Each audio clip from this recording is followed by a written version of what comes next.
Biblical scholars have argued for years about the location of these holy sites. Now, one man says he might have found them. For thousands of years, Mount Sinai has occupied a unique and uneasy place in human history. It is described as the mountain where divine law was given, where an entire people gathered at the edge of the unknown, and where the course of religious history shifted permanently. Yet despite its importance, the true location of Mount Sinai has never been proven beyond doubt. Scholars, theologians, and explorers have argued over it for centuries, dividing opinion between tradition, text, and terrain. What has changed in recent years is not belief, but evidence. In 2025, a team of researchers deployed a drone equipped with ground-penetrating radar, far more powerful than any system previously used in the region. This was not a standard archaeological survey. The radar was capable of penetrating deep beneath solid rock, revealing subsurface structures with unprecedented clarity. The target was one of the most controversial candidate locations for Mount Sinai, a mountain in northwestern Saudi Arabia long restricted from extensive study. What the scan revealed immediately reignited a debate many believed had reached a dead end. Beneath the surface of the mountain, the radar detected straight lines, geometric shapes, and large subsurface voids that do not align with natural geological processes. These were not random fractures or erosion patterns. They appeared organized, deliberate, and repeated. Buried chambers and linear formations extended beneath the rock in ways that suggested construction rather than coincidence. For the first time, researchers were confronted with hard data that challenged the assumption that Mount Sinai could only be sought in Egypt's Sinai Peninsula. To understand why this discovery is so disruptive, it is necessary to revisit the arguments that have divided scholars for generations. Traditional identification places: Mount Sinai at Jabal Musa in the southern Sinai Peninsula, largely based on Christian tradition that developed between the 4th and 6th centuries CE. This association grew after the Roman Empire adopted Christianity and began marking physical locations tied to biblical events. Monks settled at the base of Jabal Musa, believing it to be the mountain of the burning bush, and Emperor Justinian later fortified the site, creating what is now St. Catherine's Monastery. For more than a millennium, that tradition went largely unchallenged. Pilgrims traveled to the monastery, touched the bush believed to be sacred, and accepted the identification as settled fact. Yet when examined critically, the historical foundation of this tradition is surprisingly thin. The earliest biblical texts do not identify Sinai's location with precision. Instead, they offer geographic clues that point in multiple directions, many of which do not align comfortably with the Egyptian peninsula. One of the strongest textual arguments comes from the New Testament itself. In the letter to the Galatians, the Apostle Paul states plainly that Mount Sinai is in Arabia. At the time Paul was writing, Arabia referred broadly to lands east of the Gulf of Aqaba, not simply the Sinai Peninsula as understood today. Supporters of an Arabian Sinai argue that Paul was not speaking metaphorically, but geographically, placing Sinai outside Egypt entirely. The story of Moses before the Exodus strengthens this view. After fleeing Egypt, Moses lived in Midian, east of the Gulf of Aqaba, where he encountered the burning bush on what the text already calls the Mountain of God. This detail is critical. The ground was described as holy before Moses arrived, suggesting that Horeb, another name for Sinai, was already recognized as sacred. Moses did not discover an unknown mountain. He returned to a place of established reverence. Supporters of the Arabian location point to physical features around certain Saudi mountains that appear to align closely with the biblical narrative. One such mountain shows an unusually darkened summit, as though scorched, while neighboring peaks remain light granite. Exodus describes the mountain trembling, smoking, and burning when God descended upon it. Nearby, a massive boulder split cleanly in half, stands in a dry region that nonetheless shows signs of heavy ancient water flow. This is often linked to the episode in which Moses struck the rock to bring forth water. At the base of the mountain lies a wide, open plain large enough to accommodate a massive encampment. Long lines of stones appear to mark boundaries around the mountain, which some interpret as physical remnants of the warning given to the Israelites not to approach the holy ground. Stone platforms nearby have been identified by some as altars, while other structures are associated with the Golden Calf episode, supported by ancient rock carvings depicting cattle and bulls. Taken together, these features form a pattern that many find difficult to dismiss as coincidence. Yet professional archaeologists urge caution. They argue that darkened rock can occur naturally, that split boulders are common in desert environments, and that stone lines may represent animal enclosures or later territorial markers.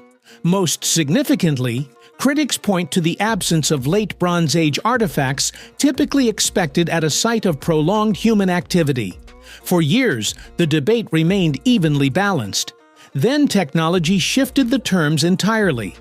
In 2012, LiDAR scans over Angkor in Cambodia revealed an entire lost city grid hidden beneath dense jungle, invisible from the ground. That discovery demonstrated how much could remain concealed beneath natural cover. The 2025 drone survey applied the same principle to one of the least accessible landscapes on Earth.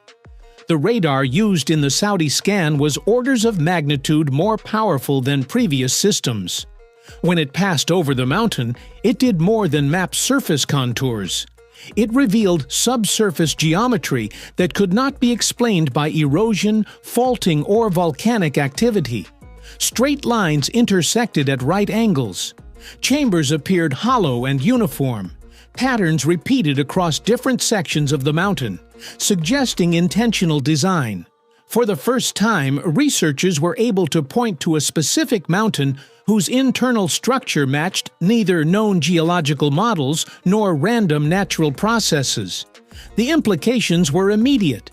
If the data is confirmed, it would mean that the mountain itself contains buried structures predating recorded history, possibly tied to ritual, habitation, or storage.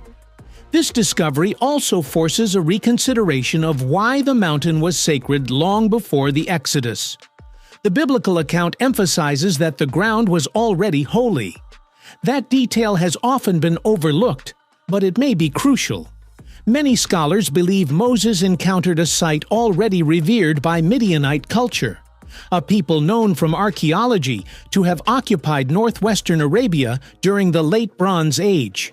Excavations across the region reveal that the Midianites were semi-nomadic, leaving behind small encampments, mining outposts, and seasonal settlements rather than cities. Their presence is marked by distinctive painted pottery, copper smelting debris, stone foundations, and animal enclosures. Radiocarbon dating places many of these sites between the 15th and 13th centuries BCE, overlapping with traditional timelines for the Exodus. This pattern explains another long-standing mystery. If the Israelites camped at Sinai for roughly 1 year, as the Bible states, why is there so little archaeological evidence? Archaeologists note that nomadic populations leave extremely faint traces. Hearths scatter, tent post holes vanish, pottery fragments disperse, and organic waste decays completely.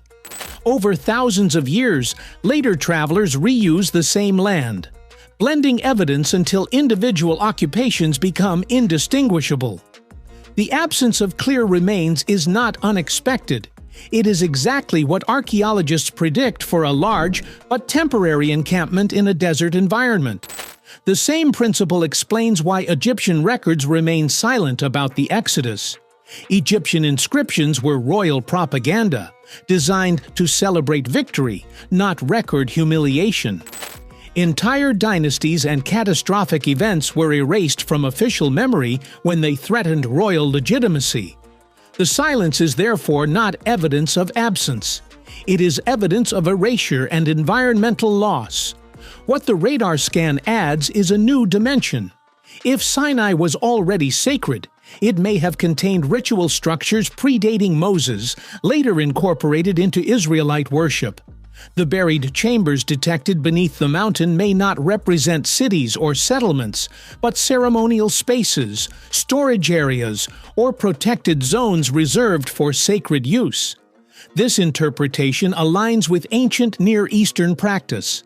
Sacred mountains were often marked by altars, boundary stones, and ritual enclosures rather than permanent buildings. Their significance lay in symbolism, not habitation. The presence of geometric subsurface structures would therefore be consistent with a ritual landscape rather than a city. The mountain's name itself may preserve a deeper history. Some scholars link Sinai to Sin, the Mesopotamian moon god, suggesting the site was once associated with lunar worship. Others trace it to a Hebrew term meaning thorn bush, recalling the burning bush episode. Still others associate it with regional terms for clay or desert terrain. Each explanation points to pre-Israelite significance rather than accidental naming. The Exodus narrative describes the tablets as uniquely divine, inscribed by the finger of God, setting them apart from ordinary inscriptions. When Moses destroyed the first set after witnessing the golden calf, tradition holds that the fragments were preserved alongside the second set. This emphasis on continuity and sacred law underscores the ritual importance of the mountain itself. It was not merely a backdrop, it was an active participant in the covenant. Archaeological surveys near the candidate mountain have identified stone platforms, enclosures, and simple foundations that may correspond to ritual spaces rather than domestic use. These features are modest, easily overlooked, and difficult to date precisely, but they fit the expected footprint of a mobile population conducting religious ceremonies. The mountain's prominence, coloration, and position along ancient trade routes would have made it a natural focal point. Sacred geography often follows visibility and isolation. A mountain that stands apart invites reverence. Over time, memory accumulates around such places, reinforced by repeated ritual use. Later history layered new meaning onto the landscape. Christian monasticism in the Sinai Peninsula illustrates how sacred memory can be relocated and solidified through institutional power. When Constantine and his successors promoted pilgrimage, physical sites became anchors of faith. That process may have fixed Sinai's location in popular imagination, even if earlier traditions were more fluid. The drone scan does not invalidate centuries of belief. It complicates them. It suggests that the story of Sinai may be broader than a single mountain, shaped by migration, memory, and reinterpretation. It also demonstrates how modern tools can reopen questions once thought closed. What remains unresolved is the purpose of the subsurface structures detected beneath the mountain. They have not been excavated. Access to the region remains limited. Verification will require independent scans, careful analysis, and cooperation between governments and scholars.